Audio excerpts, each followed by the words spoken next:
Olá pessoal, nesse vídeo vamos discutir os princípios orçamentários que estão definidos na Constituição Federal, na Lei 4.320 de 1964 e na Lei Complementar número 101 de 2000, a chamada Lei de Responsabilidade Fiscal. Eu espero que esse vídeo seja útil para vocês. Princípios orçamentários. Os princípios orçamentários são as regras, as linhas norteadoras do processo de elaboração do orçamento. E esses princípios estão definidos na Constituição Federal, na Lei 4.320 de 1964 e na Lei Complementar número 101 de 2000, a Lei de Responsabilidade Fiscal. Eles são básicos para a elaboração, execução e controle do orçamento público e são válidos para todos os poderes e esferas governamentais. Princípio da unidade ou totalidade. Determina a existência de orçamento único para cada um dos entes federados, a União, Estados, Distrito Federal e municípios, com a finalidade de evitar múltiplos orçamentos paralelos dentro da mesma pessoa política. Dessa forma, todas as receitas previstas e as despesas fixadas em cada exercício financeiro devem integrar um único documento legal dentro de cada esfera federativa. E esse documento é a LOA, a Lei Orçamentária Anual. Ainda sob o princípio da unidade ou totalidade. Os orçamentos de todos os órgãos autônomos que constituem o setor público devem estar fundamentados em uma única política orçamentária, estruturada uniformemente e que se ajuste a um método único. A existência de um grande número de entidades autárquicas em todos os níveis de governo, federal, no estadual, no municipal, faz com que cada uma delas possua um orçamento próprio.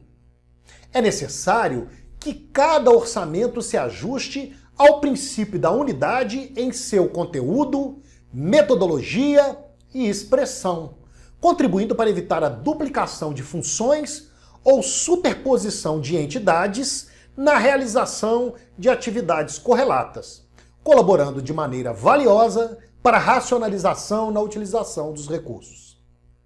Vejamos agora o princípio da universalidade.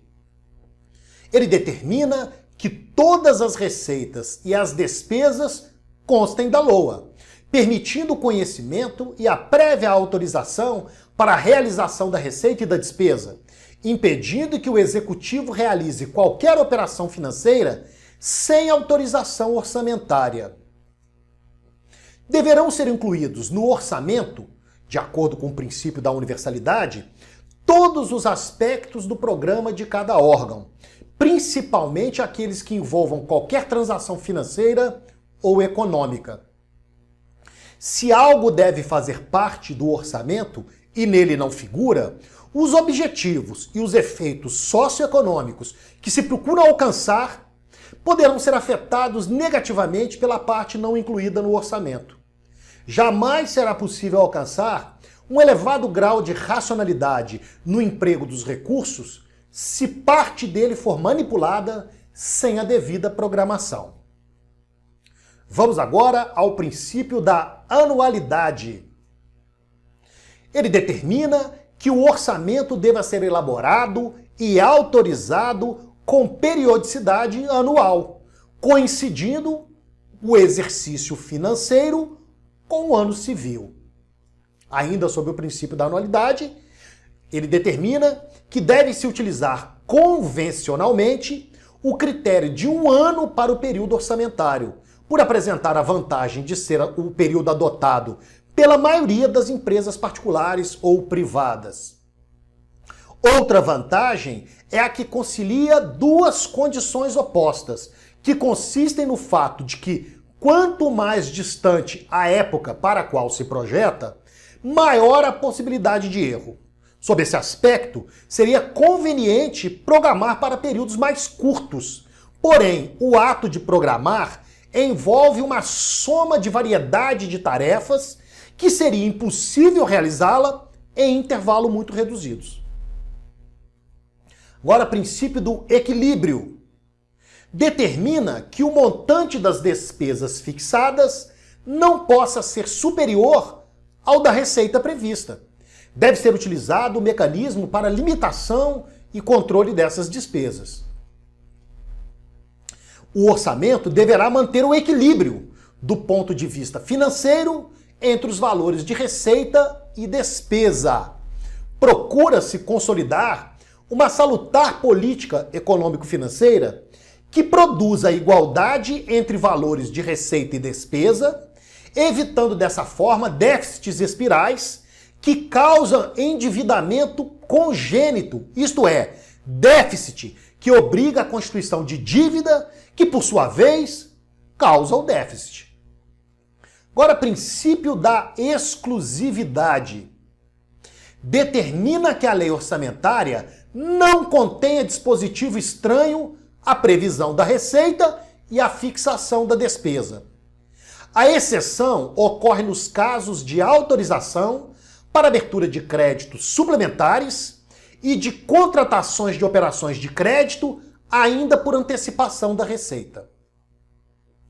Deverão ser incluídos no orçamento, então, exclusivamente assuntos que lhes sejam pertinentes.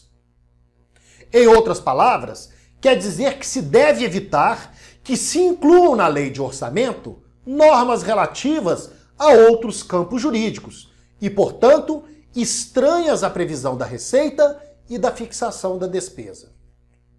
Agora, o princípio da programação determina a vinculação necessária à ação governamental planejada.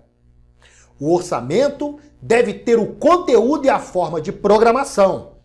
Isso decorre da própria natureza do orçamento, que é a expressão dos programas de cada um dos órgãos do setor público. Programar é selecionar objetivos que se procuram alcançar, assim como determinar as ações que permitam atingir a tais fins e calcular e consignar os recursos humanos, materiais, financeiros para a efetivação dessas ações. Agora, o princípio da legalidade determina a subordinação da administração pública às prescrições legais orçamentárias. Apresenta o mesmo fundamento do princípio da legalidade aplicado à administração pública, segundo o qual cabe ao poder público fazer ou deixar de fazer somente aquilo que a lei expressamente autorizar, ou seja, subordina-se aos ditames da lei. Princípio do orçamento bruto. Determina que as parcelas das receitas e das despesas devam ser incluídas no orçamento pelos seus totais, sem quaisquer deduções. Obriga que sejam registradas receitas e despesas na lei orçamentária anual pelo valor total e bruto, vedadas quaisquer deduções. Agora, o princípio da não afetação, da não vinculação da receita de impostos. Veda a vinculação da receita de impostos a órgãos, fundos ou despesas, ressalvadas as exceções admitidas no artigo 167, parágrafo 4º da Constituição Federal. Aplica-se apenas aos impostos e não aos demais tributos. São exemplos de ressalvas estabelecidas pela própria Constituição as relacionadas à repartição do produto da arrecadação dos impostos aos fundos de participação dos estados, fundos de participação de municípios, fundos de desenvolvimento das regiões Norte, Nordeste e Centro-Oeste, bem como a destinação de recursos para áreas de saúde e educação, além do oferecimento de garantia às operações de crédito por antecipação de receitas. Vejamos agora o princípio da especificação ou especialização. Preconiza a identificação detalhada da receita e da despesa para que não figurem de forma global. Agora, princípio da clareza. O orçamento deve ser expresso de forma clara, ordenada e completa. Embora diga respeito ao caráter formal, tem grande importância para tornar o orçamento um instrumento eficiente de governo e administração. O poder de comunicação do documento terá influência em sua melhor e mais ampla utilização, e sua difusão será tanto mais abrangente quanto maior for a clareza que refletir. Princípio da transparência. Preconiza que o orçamento deva ser divulgado de forma ampla à sociedade, bem como devam ser publicados relatórios sobre a execução orçamentária e a gestão fiscal e disponibilizadas a qualquer pessoa informações acerca da arrecadação da receita e da execução da despesa. Princípio da publicidade. Princípio básico da atividade da administração pública no regime democrático. Está previsto no caput do artigo 37 da Carta Magna de 1988. Justifica-se especialmente pelo fato de o orçamento ser fixado em lei, sendo esta a que autoriza aos poderes a execução de suas despesas. Princípio da proibição do estorno de verbas. Veda ao administrador público transpor, remanejar ou transferir recursos sem autorização. Assim, no caso de dotação orçamentária insuficiente ou de carência de recursos, esse administrador, o Poder Executivo, deve recorrer à abertura de crédito adicional ou solicitar a transposição, o remanejamento ou a transferência, o que somente deve acontecer com a autorização prévia do Poder Legislativo. Princípio da quantificação dos créditos orçamentários. Veda a concessão ou a utilização de créditos ilimitados. Isso significa que quaisquer créditos orçamentários devem ser quantificados em moeda nacional, conforme expresso o inciso 7 do artigo 167 da Constituição Federal. Estas foram as referências bibliográficas que nós utilizamos para a elaboração desse vídeo. Eu espero que este vídeo tenha sido útil para vocês, que vocês tenham gostado desse vídeo. E se vocês gostaram do vídeo, não deixem de dar uma curtida e de compartilhar esse vídeo com suas redes de relacionamento. Até o próximo vídeo.